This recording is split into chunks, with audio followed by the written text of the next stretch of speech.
ఈ కనిపెట్టుట అనే మాట ఉంది కదా. కొంతమంది నాకు కామెంట్స్లో అడుగుతూ ఉన్నారు, అన్నా నాకు అసలు ప్రార్థన చేయటం రాదు, అసలు ఎలా చేయాలి, నాకు ప్రార్థన నేర్పండి అన్నా అని అడుగుతున్నారు. దానికి కూడా ఇందులోనే సమాధానం దొరుకుతుంది. కొద్దిగా మనసు పెట్టి వినండి. యేసు ప్రభువారు పగలంతా ప్రకటించి రాత్రంతా ఆయన ప్రార్థించుటకు ఒలీవల కొండకు వెళ్ళాడని మనకు బైబిల్లో ఉంది. ఇప్పుడు నాకు తెలిసి ప్రార్థనా పరులైన వాళ్ళు కొంతమంది 6 గంటలు ప్రార్థించారు, 7 గంటలు ప్రార్థించారు, 10 గంటలు ప్రార్థించారు అని కొన్ని మాటలు మనం విన్నాం. మనం ఎగిరెగిరి చేసిన గంటన్నర 2 గంటల కంటే ఎక్కువ ప్రార్థన నడవదు. మరి వీళ్ళు 6-7 గంటలు 8-9 గంటలు రోజులు రాత్రంతా కూడా అసలు ఏం ప్రార్థన చేశారు అనేది ఒక ప్రశ్న. ఇప్పుడు యేసు ప్రభు ప్రార్థించుట యందు రాత్రంతయు గడిపెను అని ఉంది, కానీ ఏమేమి అడిగాడో మనకు అందులో రాయలేదు.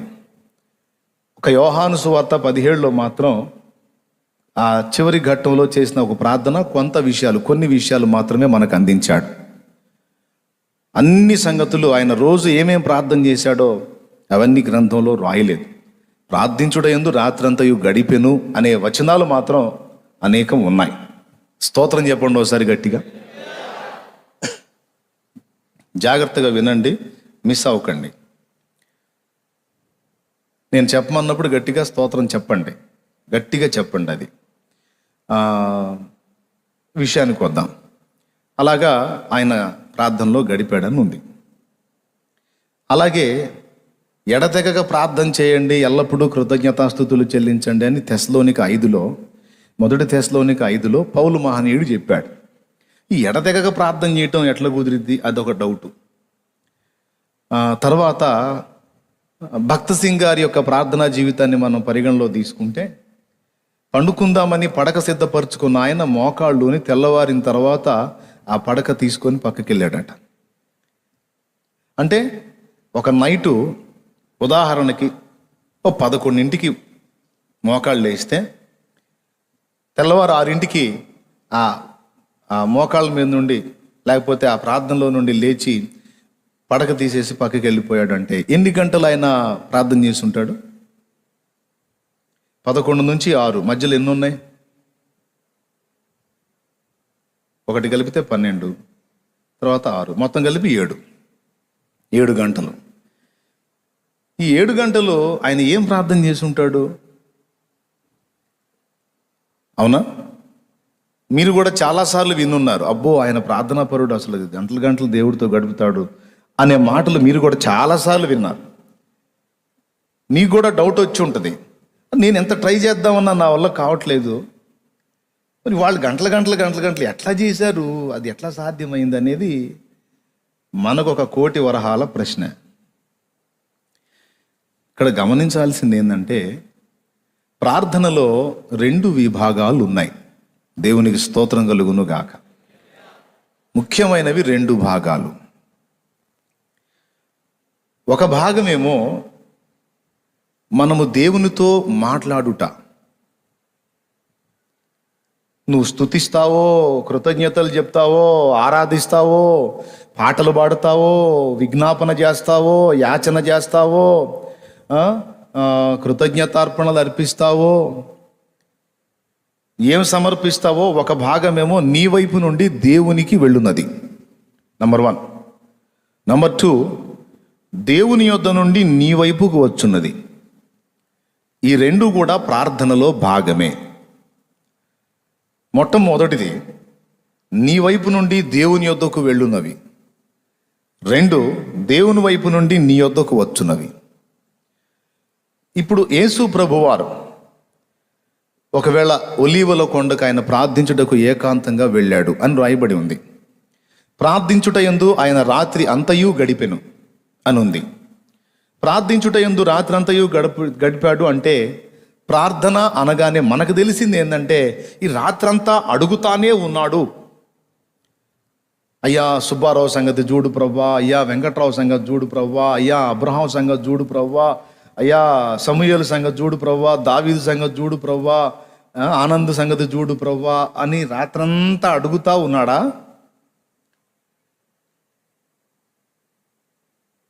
మరి రాత్రంతా ఆయన అడిగే పనిలోనే ఉంటే, ఫలానా ఊరికి వెళ్తున్నావు, అక్కడ జక్కయ్య అనేవాడు ఒకడు ఉంటాడు, చెట్టు పైన ఉంటాడు, అతని పేరు జక్కయ్య, అతని దగ్గర ఈరోజు నువ్వు ఉండాలి, ఆ ఇంటికి నువ్వు వెళ్ళాలి అనే సమాచారం మరి రాత్రంతా అడుగుతానే ఉంటే ఈయనకి ఎప్పుడు వచ్చింది?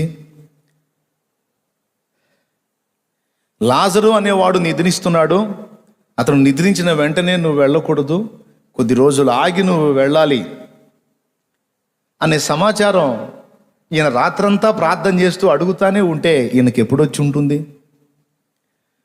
గెరాసేనీయుల దేశంలో దురాత్మల చేత పీడించబడుతున్న వాడు ఒకడు ఉన్నాడు, అతడు సమాధులలో ఉన్నాడు. మీకు తెలుసా, యేసు ప్రభు సముద్రం ఒడ్డున దోణి దిగి, పడవ దిగి అక్కడికి వెళ్ళాడు, సమాధుల్లో ఉన్న వాడి దగ్గరికి వెళ్ళాడు. వాస్తవంగా అది కాదు ఆ ఊరు దారి, వేరే దారి ఉంది. ఆ వేరే దారిలో గుండా వెళ్ళాలి, ఆయన వీడున్న ప్రాంతానికి వెళ్ళాడు.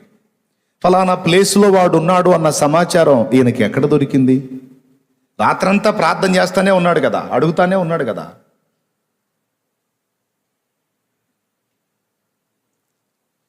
అవునా? సమరయ స్త్రీ బావి దగ్గరకు వచ్చేటువంటి ఘట్టంలో శిష్యులు మనం తినటానికి వెళదాం రమ్మంటే, తినుటకు నాకు వేరొక ఆహారం కలదు, మీరు పోండి, మీరు తినరా పోండి అని వాళ్ళని పంపించి ఆయన కూర్చున్నాడు కదా. ఫలానా టైంకి ఆమె వస్తుందన్న సంగతి ఆయనకి ఎలా అందింది? ఒక్కసారి ఆలోచన చేయండి. రాత్రంతా ప్రార్థించుట యందు గడిపెను అన్నాడు. రాత్రంతా ప్రార్థన చేయుట యందు గడిపెను అన్న మాటలో ప్రార్థన, విజ్ఞాపన, యాచన, కృతజ్ఞతాస్తుతులు నువ్వు ఏ విధమైందైనా చెయ్యి. ఒకటి నీ వైపు నుంచి వెళ్ళున్నది, రెండు దేవుని వైపు నుండి మన యొద్దకు వచ్చున్నది. ఇవి రెండు కలిపి కూడా ప్రార్థన అనే టైటిలే ఇచ్చాడు. ఒక దశలోనేమో ప్రభు కొన్ని విజ్ఞాపనలు తండ్రికి చేశాడు. తర్వాత తండ్రి మాట్లాడుతుంటే ఆయన మాటల కొరకు కనిపెట్టుకున్నాడు. ఆయన మాట్లాడుతున్న విషయాలన్నిటిని కూడా స్వీకరించాడు. విచిత్రం చెప్పన, తెల్లవారి ఏమి జరగబోతుందో, మళ్ళా రాత్రి అయ్యేంత వరకు ఆ డే మొత్తం కూడా ఏం జరగబోతుందో మొత్తం ముందే తండ్రి దగ్గర నుండి తెలుసుకున్నాడు. దేవునికి మహిమ కలుగును గాక. హల్లెలూయా. ఏదైతే నమూనా ఇవ్వబడిందో ఏ రోజుకు ఆ రోజు డే ప్లానింగ్ అంతా కూడా మనోళ్ళు రాసుకుంటారు కదా, డేట్స్. ఈరోజు నేను ఫలానూరు డేట్ ఇచ్చాను, ఫలానూరు డేట్ ఇచ్చాను, ఫలానూరులో వాక్యం చెప్పాలి, ఫలానా ఊరని. మనం ఏం చేస్తామంటే డైరీ డే అయిపోయిన తర్వాత పొద్దున స్టార్టింగ్ నుంచి అన్ని చక్కబెట్టి అక్కడిక్కడ తిరిగి ఆ పనులు ఈ పనులు చేసి అంతా అయిపోయి ఇంటికి వచ్చినాక డైరీ రాస్తాం. ఈరోజు నేను విజయాన్నోళ్ళ ఇంటికి వెళ్ళాను, లేకపోతే ఫలానా ఆయన ఇంటికి వెళ్ళాను, ఇక్కడ ఇది చేశాను, ఇక్కడ ఇది చేశాను, ఈరోజు ఇలాంటి అనుభవం ఎదురైంది, ఈరోజు ఇలాగ అనిపించింది, ఈరోజు నా మనసు కొంచెం బాధ వేసింది అని ఏమేం చేసావో సాయంత్రానికి డైరీ రాసుకుంటాం. ఒక డే మొత్తం అయిపోయినాక పండుకోబోయేటప్పుడు. మీలో ఎవరికన్నా ఉందా డైరీ రాసే అలవాటు? అరుదుగా ఉంటుంది, ఎక్కువ మందికి ఉండదు. ఎందుకంటే అంత చాకిరి ఎవరు చేస్తారు కాబట్టి. సో కొంతమంది ఉన్నారు డైరీ రాసేవాళ్ళు, కొంతమంది ఉన్నారు ఈ రోజంతా తాను ఏం చేశాడో రాస్తారనమాట. అయితే యేసయ్యకి డే అయిపోయినాక డైరీ రాయటం కాదు, డే స్టార్ట్ కాకముందే డైరీ పేపర్ ఆయన దగ్గరకు వచ్చేస్తుంది. ఆ డే ప్రోగ్రామింగ్ మొత్తం కూడా ఏమేం చేయాలి, ఎటు వెళ్ళాలి, ఎక్కడ ఎవరు తారసపడతారు, ఎక్కడ ఏం మాట్లాడాలి, ఎక్కడ ఎంతసేపు గడపాలి, మొత్తం వచ్చేస్తుంది పేపర్ ఆయనకి. దాని ప్రకారం విత్ టైమింగ్తో సహా వెళ్ళేవాడు. జక్కయ్య త్వరగా దిగు, నేడు నేను నీ ఇంట నుండవలసి ఉన్నది. ఈరోజు నాకు తండ్రి వద్ద నుండి ఆజ్ఞ అయినది జక్కయ్య, ఈరోజు నేను నీ ఇంట్లో ఉండాలంటదా, త్వరగా దిగు, టైం లేదు.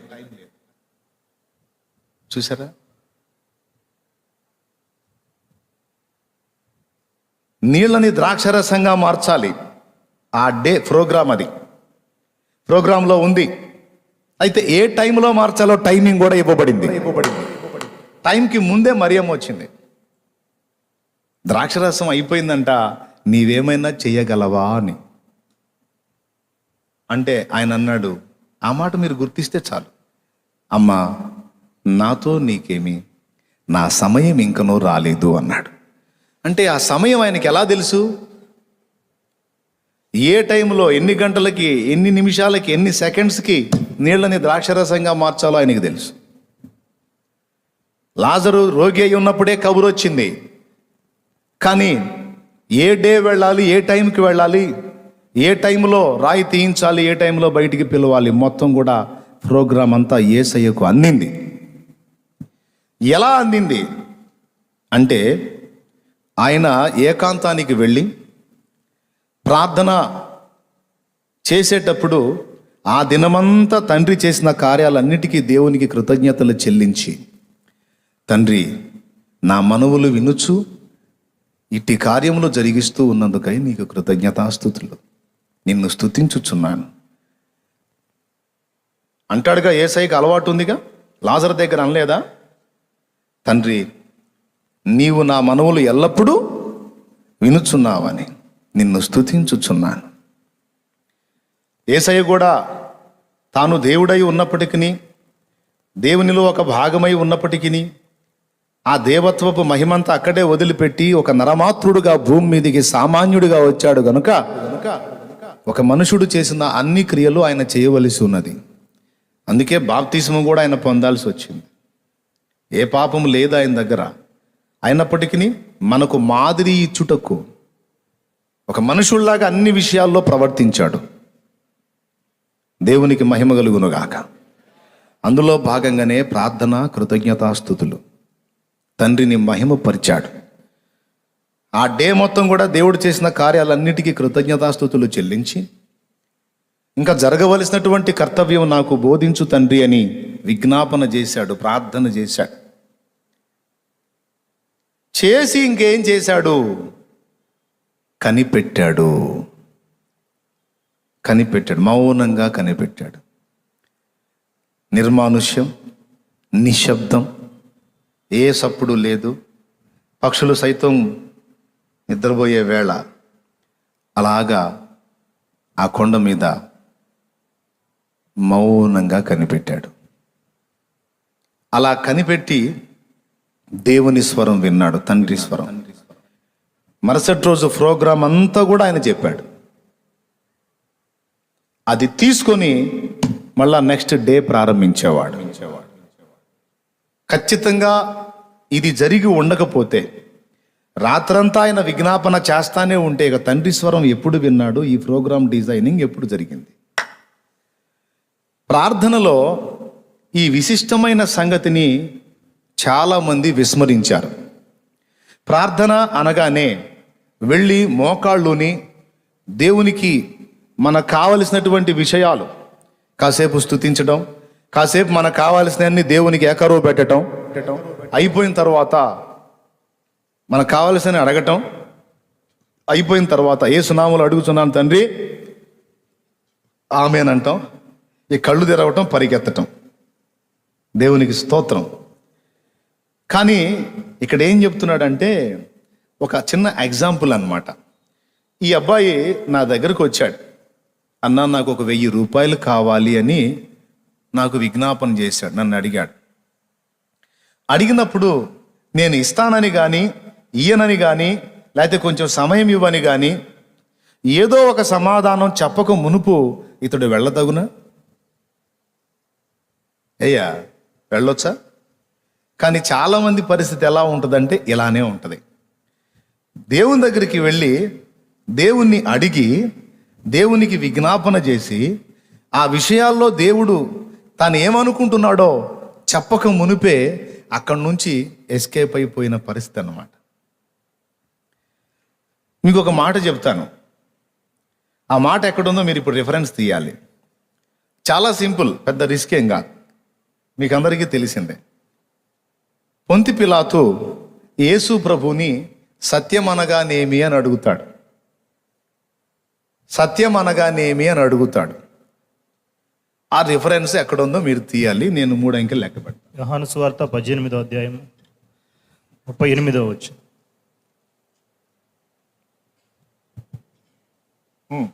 అందుకు పిలాతు, నీవు రాజువా అని ఆయనను అడుగగా, యేసు, నీవు అన్నట్టు నేను రాజునే.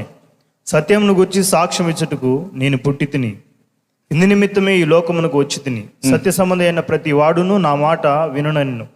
అందుకు పిలాతు, సత్యమనగా ఏమిటి అని ఆయనతో చెప్పాను. అతడి మాట చెప్పి బయటున్న యూదుల యొద్దకు తిరిగి వెళ్ళి, అతని యందు ఏ దోషమును నాకు కనపడలేదు. ఒక్కసారి దాని గురించి ఆలోచించండి. పిలాతు ఏమని అడిగాడు ప్రభువుని? సత్యం అనగా ఏమి అని అడిగాడుగా. అడిగి ప్రభు సమాధానం చెప్పిందాక ఉన్నాడా? ఒకవేళ కాసేపు ఉన్నట్టయితే యేసయ్య ఏ బంగారు మాట చెప్పేవాడో మనకి ఇందులోకి వచ్చేది. కానీ ఉన్నాడా? అడిగాడు, మళ్ళా బయటికి పోయాడు.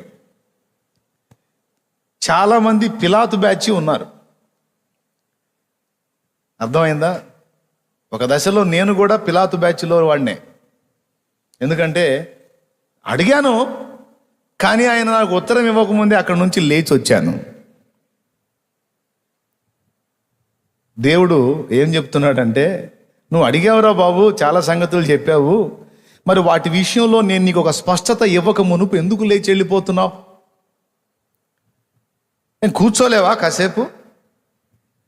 ఇప్పుడు నా దగ్గర కూర్చొని నా మాటలు విని నా కోసం కనిపెట్టుకోవటం కంటే నీకు ఇంకా ముఖ్యమైన పనులు, అంతసేటు నిన్ను ఇబ్బంది పెట్టే పనులు ఏమున్నాయి నాయనా నీకు? అన్నిటికంటే అందరికంటే నేను కదా ముఖ్యం. నాతో మాట్లాడాలని ఆశపడి వచ్చావు నా దగ్గరికి. వచ్చినప్పుడు మరి నేను ఏదో ఒక సమాధానం నీకు ఇవ్వక మునుపు నువ్వు ఎందుకు వెళుతున్నావు అనేది దేవుని ప్రశ్న. కనీసం ఆ ప్రశ్న వేయటానికి కూడా మనం అవకాశం ఇవ్వకుండా జంప్ అవుతున్నాం అక్కడి నుంచి. ఇది మనలో జరుగుతున్న ఒక మేజర్ తప్పిదం, ఒక పెద్ద తప్పు. ఇది రాసుకోండి, గుర్తు రాసుకోండి, ఉపయోగపడిద్ది మీకు. ప్రభువుకు స్తోత్రం చెప్దామా గట్టిగా? ఇది ఇంకొకసారి చెప్దాం, ఓకేనా? రైట్. అందుకనే ఆయన ఒక పద్ధతి నేర్పాడు, కనిపెట్టు సన్నిధి అని. ఏంటిది? కనిపెట్టు సన్నిధి. కొంతమందికి అసలు ప్రార్థనే చేయబుద్ధి కాదు, నడిపింపు రాదు, ఎందుకో ఇష్టం ఉండదు. ఇది మంచి బుద్ధా దుర్బుద్ధా? దేవుణ్ణి స్తుతించబుద్ధి కాదు, ప్రార్థించబుద్ధి కాదు, ఆ ఫీలింగే రాదు. ఇది మంచి బుద్ధా దుర్బుద్ధా? చెప్పండి గట్టిగా. మంచి బుద్ధా దుర్బుద్ధా? దుర్బుద్ధి అంటే పొరపాటు బుద్ధి అని. నోరు తెరిచి చెప్పాలి తొందరగా. పొరపాటు బుద్ధి. అయితే ఏమంటాడో తెలుసా భక్తుడు? సరే, అది మంచి బుద్ధి కాదు, నీకు ప్రార్థన చేయబుద్ధి కాకపోవటం మంచి లక్షణం కాదు. ప్రార్థన చేయటం మంచి లక్షణం, నాకు చేయబుద్ధి కావటం లేదు అనేది మంచి లక్షణం కాదు, చెడ్డ లక్షణమే. అయినా నీకు చిట్కా చెప్తా, చెయ్యి అంటాడు ఆయన. ఏంటండి, ఏంటి ఆ చిట్కా అంటే మీకు కూడా ఉపయోగపడిద్ది. తెల్లవారుజామునే లేగు. తెల్లవారుజామున లేవాలి అంటే నైటు పెందలాడే పడకకు వెళ్ళాలి. నైటు పెందలాడి పడకకు వెళ్ళే రోజులు పోయినాయి. ఇప్పుడు సెల్ ఫోన్లో పుణ్యమా అని మధ్యరాత్రి 1 గంటకి 12 గంటలకి పడకకి వెళ్ళే దౌర్భాగ్య పరిస్థితి దాపురించింది. సెల్ ఫోను చూడొచ్చు, వాడొచ్చు, తప్పని నేను అనట్లా. హద్దులు దాటిపోయింది. దానికి ఒక సమయం సందర్భం అంటూ లేకుండా ఏ టైం ఖాళీ దొరికితే ఆ టైంలో అది మనుషుల్ని ఏలుబడి చేస్తూ ఉంది. మనం నిజంగా ఆనాటి భక్తుల యొక్క భక్తి జీవితాన్ని కలిగి రాబోతున్న ఉపద్రవాలను తప్పించుకొని ఒక ఆశీర్వాదకరమైనటువంటి వ్యక్తులంగా మనం జీవించి అనేకులకు దీవెనకరంగా మారాలి అంటే ఈ విషయాలని ఖచ్చితంగా మనస్కరించి ఆచరణలో పెట్టాలి. దేవుని కొరకు ప్రజ్వలించాలి, మండుచూ ప్రకాశించే దీపంలా ఉండాలని నాకు ఆశ ఉందన్నా అన్నోళ్ళు చేయొద్దండి. నాకు ఆశ ఉందన్నా ఏదో చెదపురుగులాగా పుట్టి చచ్చినట్టుగా ఉండకూడదు. దేవుని కొరకు మండుచూ ప్రకాశించే దీపంలా ఉండాలన్న ఆశ నాకు ఉంది అన్నోళ్ళు సరిగ్గా నాకు రెండు చేతులు ఎత్తుతాను, నాకు ఫుల్గా ఉంది. దేవునికి మహిమ. హల్లెలూయా. వాళ్ళు చేతులు ఎత్తినప్పుడు చూపించవచ్చు కదరా, ఎంత బాగుండేది పాపం. లైవ్లో ఉన్నోళ్ళు కూడా చూసి సంతోషపడేవాళ్ళు కదా. సరే, వీళ్ళందరికీ ఆశ ఉందంట, నాకు కూడా ఆశ ఉంది. ఏం ఆశ? దేవుని కొరకు ఫలించాలని. ఆశ తీరాలంటే కొన్ని నియమాలు మనం తప్పనిసరిగా పాటించాల్సిందే. ఈ ఆచారాలు అనుకోవద్దు. వెంటనే కొంతమంది ఇది ఒక ఆచారమా అంటారు. ఆ ఆచారం లేదు, ఈ ఆచారం లేదు, ఏ ఆచారం లేదని ఒక దురాచారాల్లోకి వెళ్ళిపోయే పరిస్థితి అన్నమాట. ఏ ఆచారం లేదనేది ఒక దురాచారం అన్నట్టు. కొన్ని నియమ నిబంధనలు, కొన్ని హద్దులు ఖచ్చితంగా దేవభక్తి సాధకుడు మెయింటైన్ చేయాలి. నేను ఎరిగాను ఆ విషయాన్ని. తెల్లవారుజామున పెందలక్కడనే లేవాలి అంటే నైటు పెందలాడే పడకకు వెళ్ళేటువంటి అలవాటు ఉండాలి. కొంతమంది పని మనుషులు ఉన్నారు, కష్టజీవులు. ఎంత పని మనుషులైనా 10 దాకా ఎవరికి పని చేయించరు. ఒకవేళ 10కి కనీసం 10:30, 11కి నువ్వు పడకకు వెళ్ళే పరిస్థితి, నా పని అలాంటిదన్నా అంటావా? సరే, 11 కాడ నుంచి 12, 1, 2, 3 ఎన్ని గంటలు వచ్చింది? 11 నుంచి 12, 1, 2, 3, 4 ఎన్ని గంటలు? 5 గంటలు వచ్చింది. 5 గంటలు నిద్రపో.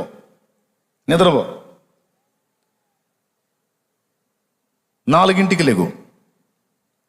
4ంటికి లేగు అన్న. లేదన్నా, నేను పండుకునేసరికి 12 అయింది, నా పని అలాంటిది అంటావా? సరే, 5ంటికి లేగు, 5 గంటలకు లేగు. కానీ 5 కాదు, 4 అయితే ఇంకా బాగుంటుంది, 3 అయితే ఇంకా సూపరు. ఈరోజు నేను 3ంటికి లేచాను మోకాళ్ళ మీద. దేవునికి స్తోత్రం కలుగును గాక. హల్లెలూయా. లేచి ఏం చేయాలి చెప్తా. వెళ్ళి కాళ్ళు చేతులు మొహం కడుక్కొని కొంచెం దేహాన్ని, అంటే స్నానం చేయాలంటే మన వాళ్ళకి ఒళ్ళం కదా. ఈ కాళ్ళు చేతులు అయితే కొంచెం ఫ్రెష్ అప్ అవటమే ఓకే, సహకరిస్తా. స్నానం చేయాలి అంటే అబ్బో మా నల్ల కాదులే, ఇది అయ్యే పని కాదు, అన్న చెప్పింది ఏదో బాగానే ఉంది కానీ మనం చేయలేం అనిపిస్తాడు. నీ స్నానానికి ఓ దండం, వద్దులే, చేయొద్దు. శుద్ధి చేసుకో, కాళ్ళు చేతులు ముఖం ఎక్సెట్రా, ఫ్రెష్ అవు. అవకాశం ఉంటే వస్త్రాలు మార్చుకో, ఫ్రెష్ వస్త్రాలు వేసుకొని నువ్వు ఇంట్లో ఒక మూల మోకరిస్తావో, లేకపోతే నీకు ప్రత్యేకమైన గది ఉందో, ఎక్కడో చోట నువ్వు రెగ్యులర్గా మోకాళ్ళుని ప్రార్థన చేసుకుని ఒక ప్లేస్ని, ఉన్నదే ఒకటే గది అయితే ఒక మూలకి, ఉన్నది ఒకటే గది నీ ఇంట్లో ఒక మూలకి ఓ చిన్న తివాచి లాంటిది ఏదో ఒకటి, ఇది ప్రార్థన చేసుకునే స్థలం అనుకునే దాన్ని అక్కడ నీ బైబిల్ గ్రంథం పెట్టుకో. ఏదన్నా ఒక చిన్న పరదా లాంటిది లేదా చిన్న క్లాత్ లాంటిది పరిచి ఉంచు అక్కడ. చక్కగా ఈ ఫ్రెష్ అయ్యి అక్కడ మోకాళ్ళుని, నీకు ప్రార్థన చేయబుద్ధి కాదు. ప్రార్థన అంటే ఇరిటేషన్ నీకు, అందుకే సలహా చెప్తున్నాడు. నువ్వేం చేయొద్దు, వెళ్ళి అక్కడ మోకాళ్ళుని మౌనంగా కనిపెట్టంట. మంచి కానీ చెడ్డ కానీ ఏం ఆలోచన చేయొద్దు. మంచి ఆలోచన చేయొద్దు, చెడ్డ ఆలోచన చేయొద్దు. నువ్వు వెళ్ళి అక్కడ మోకాళ్ళ మీద ఉండంతే. మోకాళ్ళ మీద ఉండు. నీ ఎదురు ప్రభువు ఉన్నాడు, ఆయన ముందు నువ్వు ఉన్నావు. నీకు ఇదే పిక్చర్. దీనికి ఒక ఎగ్జాంపుల్ చెప్తాడు. ఫోటో తీసేవాడు మన ఎదురు ఉన్నప్పుడు, మనం ఫోటోకి పోజ్ ఇచ్చినప్పుడు ఎట్లా ఉంటాం? ఇప్పుడు ఫోటోకి మనం పోజ్ ఇవ్వటానికి నిలబడ్డామండి, కూరగాయల వ్యవహారం ఆలోచిస్తామా? ఆలోచించాం. అప్పుల గురించి ఆలోచిస్తామా? ఆలోచించాం. ఇంక దేని గురించి ఆలోచించాం. ఏదండి కొంచెం తల ఇట్లా ఉంచండి, కొంచెం అట్లా ఉంచండి అన్నప్పుడు ఇలా అనుకుంటా అలా అనుకుంటా ఆ క్యాంప్కి వెళ్ళి ఆ పర్సన్కి వెళ్ళి అబ్జర్వ్ చేస్తూ ఉంటాం. ఇక ఏ విషయాన్ని గురించి ఆలోచించాం. అతను క్లిక్ అనిపించిన దాకా బిగబట్టుకుని ఒకే పోజులో దేవునికి స్తోత్రం కలుగును గాక. హల్లెలూయా. ఫోటో తీసిన దాకా అలానే ఉంటాం కదా. అలాగే దేవుని సన్నిధికి వెళ్ళి నువ్వు ప్రార్థించేటువంటి ప్లేస్ నీ గదిలో ఒక మూల అయితే ఆ మూల 3ంటికి 4ంటికి ఎందుకు లెగవమని చెప్పానంటే ఆ టైంలో అయితే నీ చిన్నపిల్లలు సైతం నిద్రపోతుంటారు. ఇక చిన్నపిల్లల్లో ఇంకో పెద్ద పిల్లోడు ఉంటాడు స్త్రీలకి, ఆ పెద్దవాడు కూడా నిద్రపోతుంటాడు. ప్రశాంతంగా అలాగే వెళ్ళి నువ్వు మోకాళ్ళ మీద ఉండవచ్చు.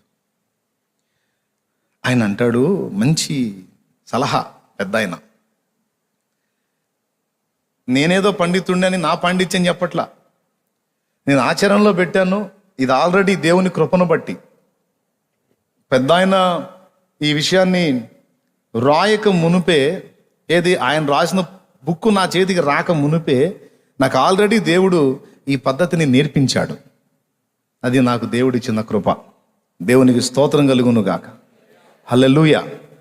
నేను ఆల్రెడీ ఈ పద్ధతిని అనుసరించి నేను దేవుని కలుసుకుంటానే ఉన్నాను, నాకుంది.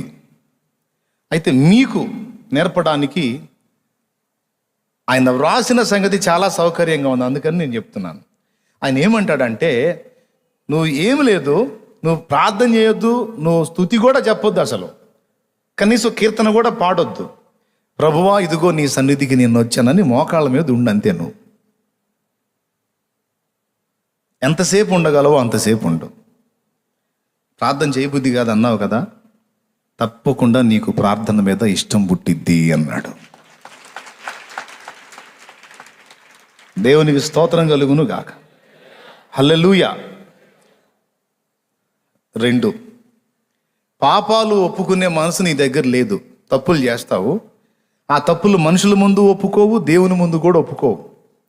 ఆఖరికి దేవుని ముందు వచ్చి కూడా, దేవా నేను అన్యాయంగా చేయలేదయ్యా, నన్ను ఇబ్బంది పెట్టాడు, లేకపోతే ఇలా అన్నారు అందుకని ప్రభువా అని దేవుణ్ణి కూడా కన్విన్స్ చేసేటువంటి తెలివితేటలు ఉపయోగించబోతాం. ఒక్కోసారి మనుషుల్నైతే కన్విన్స్ చేస్తాం ఏదో చెప్పి, దేవుణ్ణి అలాగా చేయలేం కదా.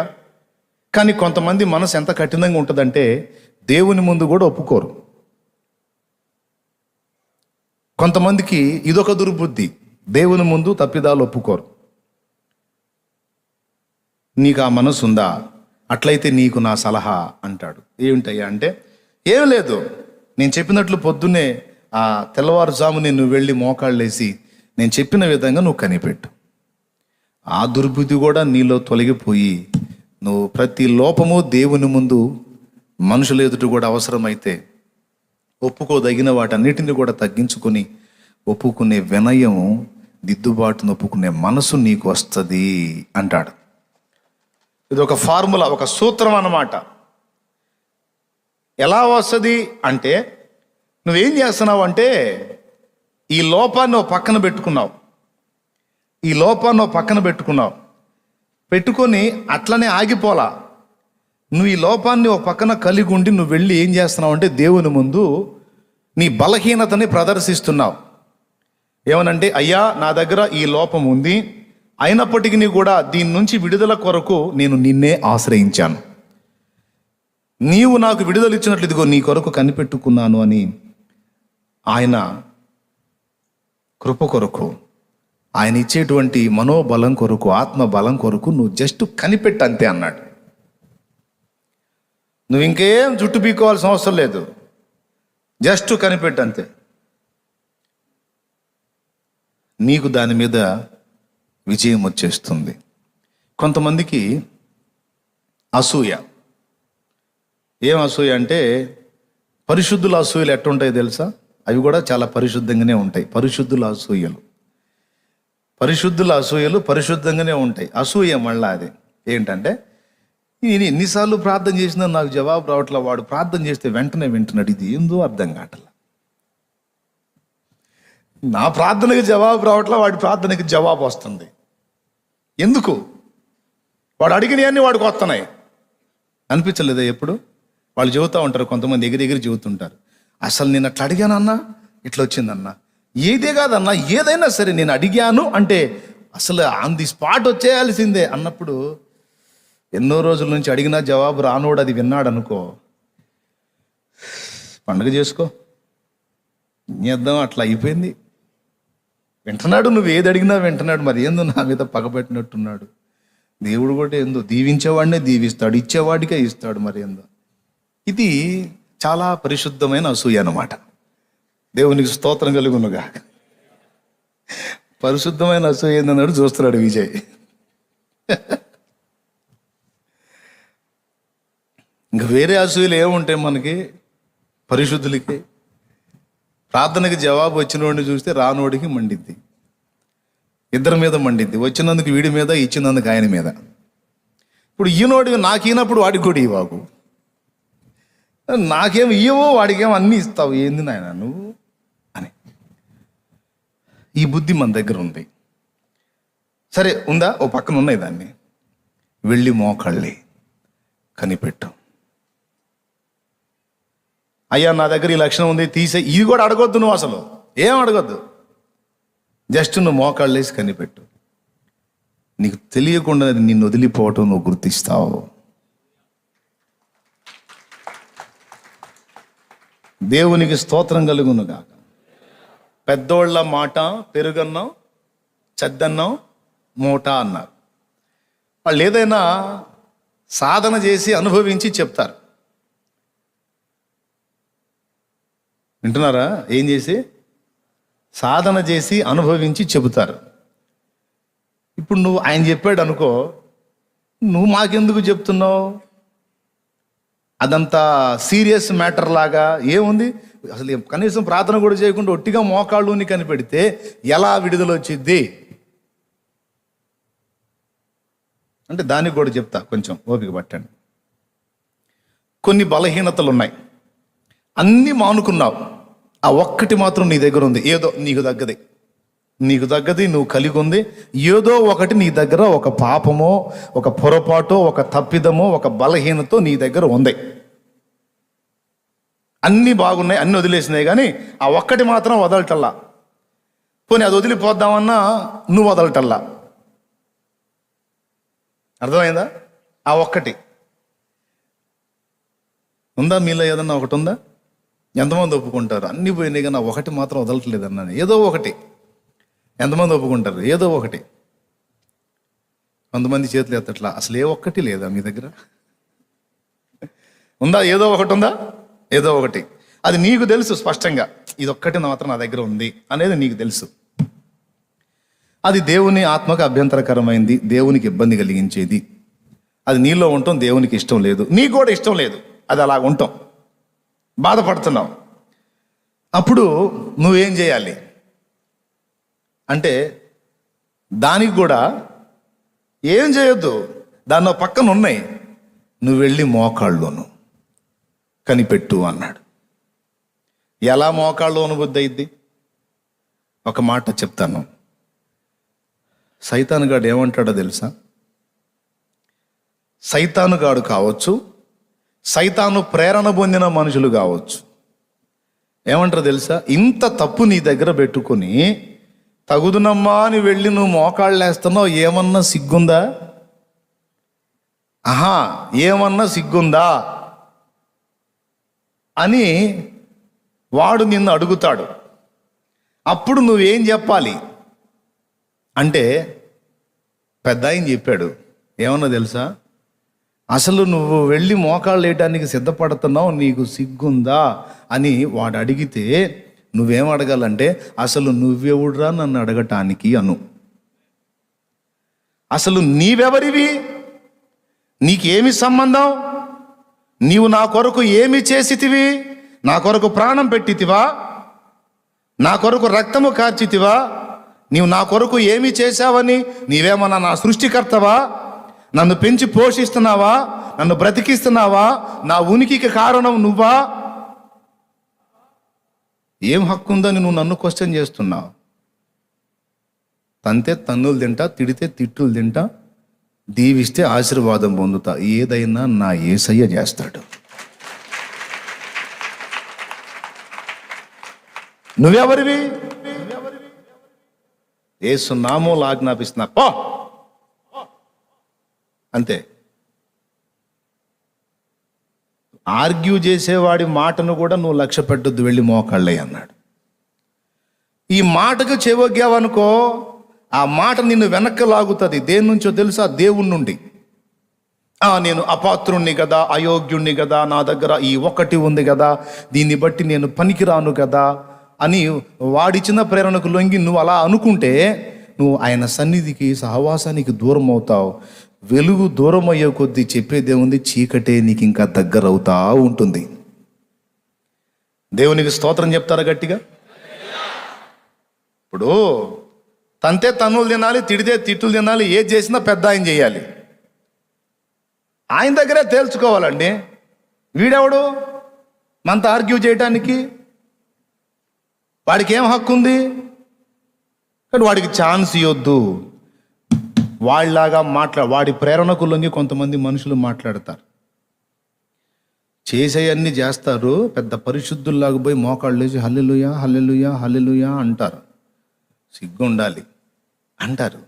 పాపం వీళ్ళు కూడా వాడి ప్రేరణలో ఉన్నోళ్లే. వాళ్ళకేం హక్కు ఉంది ఆ మాట అంటానికి? నేనన్నా నయం, వాడు పూర్తిగా చెడిపోయినాడు. ఇప్పుడు ఏదో కొంచెం లాగేసుకున్నాడు ఒకడికేం అసలు ఒంటి మీద ఒక్క బట్ట కూడా లేదు, మొండి మొలతో ఉన్నాడు. ఈ మొండి మొలతో ఉన్నోడు లాగేసుకున్నాడు ఎగతాళి చేస్తే ఎంత హాస్యాస్పదమో, కొంతమంది మనల్ని అట్లా అనటం అంతే హాస్యాస్పదం. దేవుని బిడ్డల్ని అంటారు కొంతమంది. అరే దేవుని బిడ్డలు లాగేసుకున్నాడు పోయి, అసలు నువ్వు మరి నిష్ట దిగంబరత్వంతో తెచ్చావు. నువ్వు అనేదానికి ఎక్కడుంది అసలు? వాడు కొన్ని విషయాల్లో కంట్రోల్ అయ్యాడు, నువ్వు మొత్తం కొనసాగిస్తానే మళ్ళీ వాడికి కౌంటర్ వేస్తావు. నువ్వు అసలు ఇట్లా చేయొచ్చా, అట్లా చేయొచ్చు, ఈడేదో పెద్ద మనిషిలాగా. స్తోత్రం చెప్పండి, హల్లెలూయా. అవునా కదా? కాబట్టి ఛాన్స్ ఇవ్వద్దు. ఆ ఒక్కటేదో ఉంది నీ దగ్గర, అది నీకే తెలుసు, అన్ని జయించావు. ఒక బలహీనత ఉంది, దాని గురించి కూడా నువ్వు ఏమీ చేయదు, మోకాళ్ళు అయిపోయి కనిపెట్టు. కనిపెడితే ఏం జరిగిద్దంటే ఆయన నిన్ను గమనిస్తాడు. నీకు ఏం చేస్తే దాని నుంచి విడుదల వచ్చిద్దో ఆయన తేల్చుకుంటాడు.